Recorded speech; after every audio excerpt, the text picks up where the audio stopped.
اعوذ باللہ من الشیطان الرجیم، بسم اللہ الرحمن الرحیم۔ تمام احباب کو السلام علیکم ورحمۃ اللہ وبرکاتہ۔ ایک دفعہ کا ذکر ہے کہ ایک بزرگ نہر کے کنارے وضو کر رہے تھے اور کئی دنوں کا فاقے تھے۔ کیا دیکھتے ہیں کہ پانی کی سطح سے ایک خوشنما بہتا ہوا سیب آیا، اس کو پکڑا اور کھا لیا۔ جب کھا چکے تب خیال آیا یہ تو میرا تھا ہی نہیں۔ جب کھا چکے تب خیال آیا یہ تو میرا تھا ہی نہیں، اب اس کا مالک کیسے ملے؟ اب جس سمت سے پانی آ رہا تھا اس سمت سفر شروع کر دیا۔ کئی دنوں کی مسافت کے بعد کیا دیکھتے ہیں کہ ایک باغ ہے جس کی شاخیں پانی کی طرف لٹک رہی ہیں۔ سمجھ گئے کہ یہیں سے گرا ہوگا اور میں نے کھا لیا۔ اور جب مالک کے باغ سے ملے اور ان سے کہا کہ اس طرح ایک پانی کی سطح سے بہتا ہوا خوشنما سیب آیا ہے اور میں نے کھا لیا ہے، اور میرا غالب گمان یہ کہتا ہے کہ وہ سیب اس باغ کا تھا، وہ سیب اس باغ کا تھا۔ میں آپ سے اس کی معافی مانگنے آیا ہوں، یا پھر یہ بتائیں کہ اس کا ہر جانا کیا ہوگا۔ جب مالک باغ نے یہ بات سنی، وہ بھی اہل نظر تھے، سمجھ گئے کہ یہ تو کوئی درگِ یگانہ ہے، یہ تو کوئی گوہر یکتا ہے۔ فوراً تیور بدل گئے۔ کہا ایسے تو نہیں معافی ملے گی۔ کہا حضور پھر کیسے معافی ملے گی؟ کہا 12 سال تک میرے باغ کی گوڈی کرنا پڑے گی، 12 سال تک میرے باغ کی گوڈی کرنا پڑے گی، اور اس کے بعد ایک اور شرط ہے۔ انہوں نے کہا ٹھیک ہے۔ وہ بزرگ 12 سال تک باغ کی گوڈی کرتے رہے، اور ایک دن صاحب باغ کہنے لگے کہ جاؤ سیب توڑ کر لاؤ، مہمان آئے۔ تو سیب توڑ کر لائے تو وہ کچے ہی تھے۔ کہا تمہیں 12 سال ہو گئے ہیں سیب کے باغوں میں رہتے ہوئے، اور تمہیں اتنا نہیں پتا کہ کچے سیب اور پکے سیب کس طرح کے ہوتے ہیں؟ کہا حضور مجھ سے قسم لے لیجئے کہ میں نے 12 سالوں میں ایک دفعہ بھی سیبوں کی جانب نظر اٹھا کر نہیں دیکھا۔ میں نے تو ایک سیب کھایا تھا، میں تو اس کی غلطی بھگت رہا ہوں۔ میں تو گوڈی کرتا ہوں، میری تو اوپر کبھی نظر ہی نہیں گئی، نہ ہی میں نے کبھی اوپر نظر ڈالی ہے۔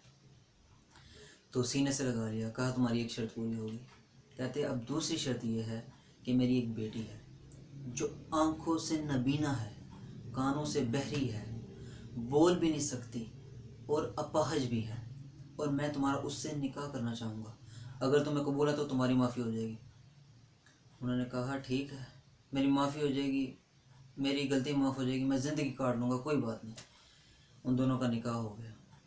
اب بزرگ فرمانے لگے کہ اس کمرے میں آپ کی زوجہ آپ کی منتظر ہے۔ تو کمرے میں جب داخل ہوئے تو ایک خوب رو دوشیزہ آپ کی منتظر تھی۔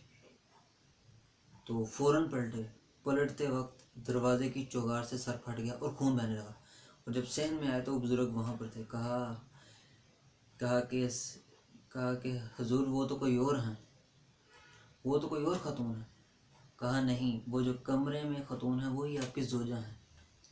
کہتے میں تمہیں یہ نہ بتاؤں کہ وہ آنکھوں سے نبینا کیوں ہے، اس نے آج تک کبھی کسی غیر محرم کو نہیں دیکھا۔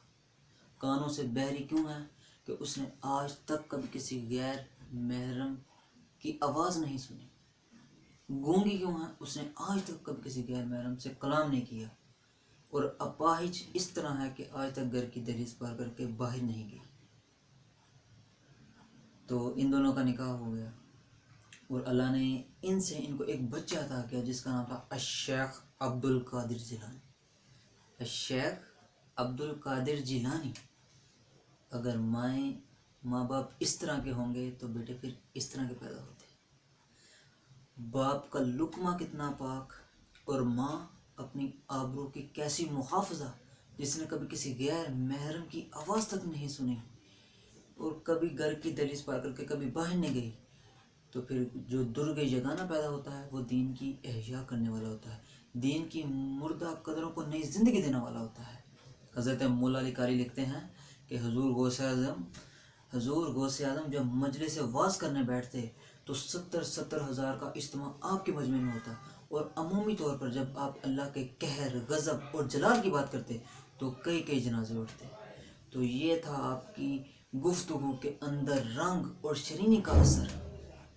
تو ماں باپ اس طرح کے ہوں گے تو پھر بیٹے شیخ عبد القادر جیلانی ہی پیدا ہوں۔